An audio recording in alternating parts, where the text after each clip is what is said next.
মানে আমার এই ভিডিওটা দেখে ভালো লাগতেও পারে, নাও পারে, কিন্তু কথাগুলো সত্য। একটু চিন্তা করে দেখবেন আর কথাগুলো দেখেন তো যে বাস্তবতার সাথে কি মিল আছে কিনা।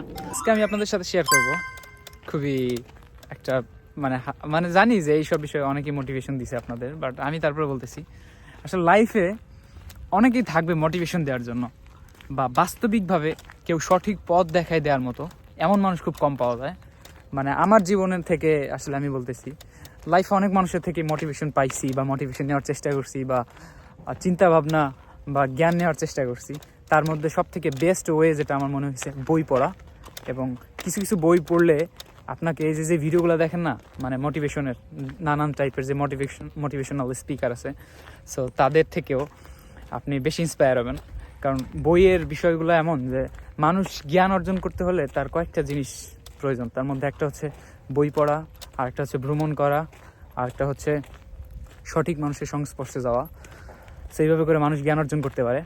তো আমার ক্ষেত্রে সেম, যে বই পড়লে হয় কি কিছু কিছু জিনিস আপনি খুব ভালোভাবে জানতে পারবেন এবং সেখান থেকে যেই মোটিভেশনটা পাবেন তো সেইটা আপনার বাস্তবিক জীবনে বেশি কাজে লাগে, প্র্যাকটিক্যাল লাইফে।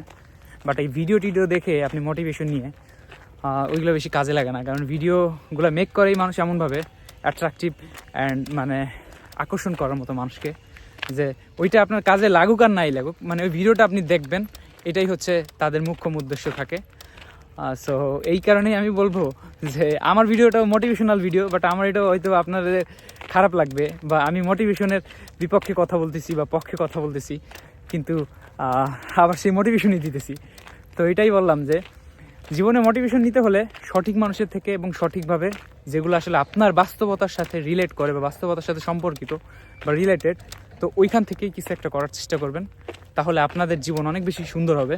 আমি আমার অভিজ্ঞতা থেকে একটা কথা বলতেছি, মানে আমি কিছু মানুষ দেখছি জীবনে যাদের উদ্দেশ্যই থাকে কি জানেন, যে মানুষের সাথে ভালোভাবে চলা বা মানুষকে উপকার করা। এমন কিছু মানুষ আমার লাইফে আমি পাইছি।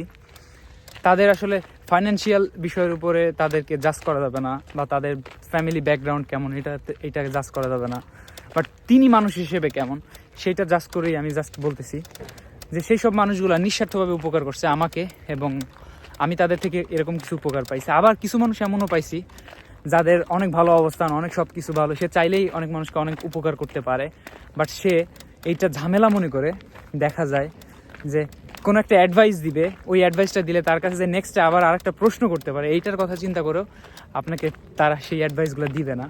এমন মানুষের সাথে অনেক অনেক দেখা হয়েছে এই অল্প বয়সের জীবনে হয়তোবা। তো সেখান থেকেই বললাম আপনাদের যে আপনারা সবাই, মানে আমার এই ভিডিওটা দেখে ভালো লাগতেও পারে, নাও পারে, কিন্তু কথাগুলো সত্য। একটু চিন্তা করে দেখবেন আর কথাগুলো দেখেন তো যে বাস্তবতার সাথে কি মিল আছে কিনা। যারা অবশ্যই মিল থাকবে তারা অবশ্যই কমেন্টে জানাবেন। আর অবশ্যই আমার ভিডিওগুলো যদি ভালো লাগে লাইক কমেন্ট শেয়ার করবেন, আর পেজটাকে ফলো করবেন দরকার। কারণ আমি আপনাদের জন্য ভিডিওগুলো মেক করি আমার কাজের পাশাপাশি, যেই টাইমটা সময় পাই একা ব্যয় করি না, আপনাদের সাথে ব্যয় করি। তো আশা করি আজকে পর্যন্তই, ভালো থাকবেন, বাই বাই।